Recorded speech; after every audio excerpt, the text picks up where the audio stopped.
TV సీరియల్స్తో మంచి గుర్తింపు తెచ్చుకొని ఇప్పుడిప్పుడే సినిమాల్లోనూ నిలదొక్కుకోవడానికి ప్రయత్నిస్తున్న వర్ధమాన నటుడు ప్రదీప్ ఆత్మహత్య చేసుకోవడం సంచలనంగా మారింది. ఈ కేసు గురించి పోలీసులు విచారణ చేపట్టారు. ప్రదీప్ భార్య పావని రెడ్డి, ఆమె స్నేహితుడు శ్రవణ్లిద్దరూ ఈ కేసులో కీలక సాక్షులు. ప్రదీప్, పావని ఇద్దరూ కూడా సీరియల్స్తో పాటు సినిమాల్లోనూ నటిస్తున్నారు. 6 పతివ్రతలు, సప్తమాతృక లాంటి సీరియల్స్ ప్రదీప్కి మంచి పేరు తెచ్చిపెట్టాయి.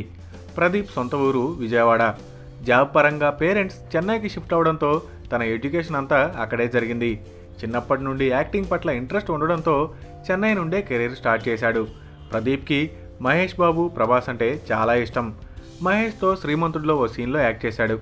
ఆ సీన్ని అతని రియల్ లైఫ్కి పోలుస్తూ సోషల్ మీడియాలో చర్చ జరుగుతుంది. అభిమాన హీరోతో శ్రీమంతుడిలో ఓ సీన్లో ప్రదీప్ కనిపిస్తాడు. మహేష్ కంపెనీలో పనిచేసే వ్యక్తి తన కూతురు పెళ్లి చేయడానికి డబ్బు విషయంలో ఇబ్బంది పడుతూ ఉంటే స్వయంగా మహేషే అతని ఇంటికెళ్ళి ఆ ప్రాబ్లంని సాల్వ్ చేసే సీన్లో ఇంట్లో నుండి బయటకు వస్తూ అతని కొడుగ్గా చేసిన ప్రదీప్ భుజంపై చేయి వేసి, బాగా చదువుతున్నావా, అమ్మా నాన్నలకి మంచి పేరు తేవాలి అని చెప్తాడు.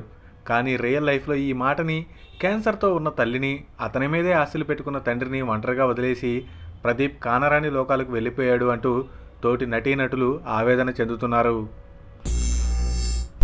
Thanks for watching.